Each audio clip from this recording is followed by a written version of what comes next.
আল্লাহ নবীর স্ত্রীরা আল্লাহ নবীর সাথে একটু অন্যরকম স্বভাব করে ফেললেন। এটা নারীদের স্বভাব, দোষ না। কিন্তু সব ব্যাপারে যদি নারীদেরকে দৌড় তুলতে চান, সংসার করতে পারবেন না, সংসার ভেঙে যাবে।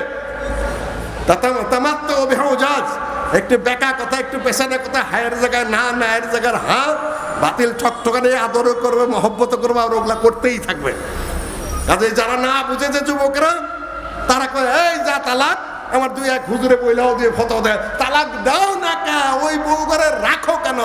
আরে হুজুর বেওকুফ, আপনাকে আল্লাহ নবী বলেছে ওভাবেই তার সাথে সংসার করতে হবে, আর তুমি বলে তালাক দাও না কেন? তুমি বোঝোই না ইসলামের কিছু, পারিবারিক কিছু, সাংসারিক কিছু। আমিও বুঝতাম না প্রাথমিক যুগে।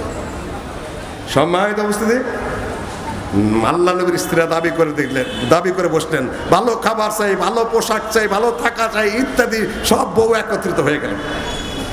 আল্লাহ নবী একটু শান্ত হয়ে চুপচাপ থাকলেন, ইলা করলেন, তারপর আয়াত নাযিল হলো।